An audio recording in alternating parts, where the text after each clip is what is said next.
شخصی پرسیده است که در ماه مبارک رمضان شستن دندانها با خمیر دندان چگونه است؟ در حدیث مبارک پیغمبر خدا صلی الله علیه و سلم می آید که ولخلوف فم الصائم اطیب عند الله من ریح المسک، بوی بد دهان روزدار در نزد الله متعال بهتر هست از بوی مشک کرده. این بویی که به سبب خوردن طعام در دهان هست، این بوی نیست، بلکه بوی هست که به سبب گرسنگی از معده می براید. گرسنه شدن روزدار باعث برآمدن بوی از معده می شود. همین بوی در نزد خدا از بوی مشک که در دنیا از همه خوشبوترین چیز هست، از این کردن محبوبتر و دوست داشتنی تر هست. برای همین برای روزدار بهتر هست که برای دور کردن بوی دهانش از مسواک استفاده کند.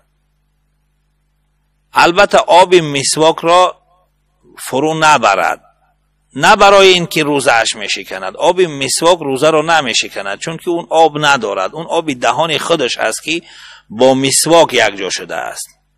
اگر آبی که از مسواک برآمد به سبب مسواک زدن دهنش آب دار شد، اون آب را اگر فرو برد روزه اش نمی شکند، چون که اون آب دهان خودش هست.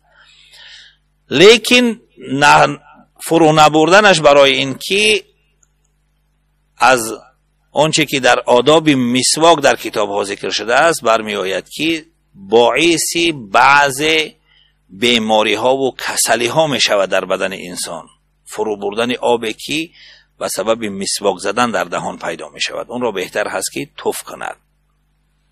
لیکن اگر فرو برد روزش نمی شکند.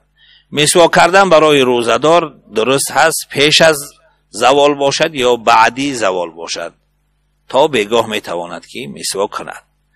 استفاده خمیر دندان برای روزدار مکروه است.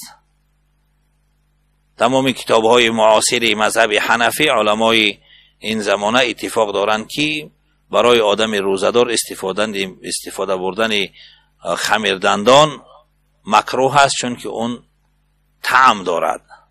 همچنانی که فقها برای زنها چشیدن طعام را مکروه قرار دادن، مگر برای زنی که شوهرش بسیار عصبانی و تند و تیز هست.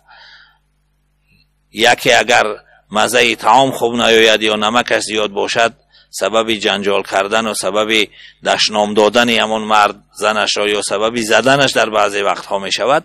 برای همین گونه مردهایی که خوب و خصلت تند و تیز و بد دارند که زنهایشان را در درست کردن طعام ممکن آزار دهند، برای زنهای همین گونه مردها اجازت هست که وقتی پختن طعام را بچشن و باز تف کنند.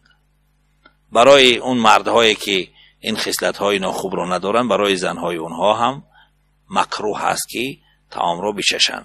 از همین جزئیه گرفته فقهای معاصر گفتند که استفاده خمیر دندان هم برای روزدار مکروه است.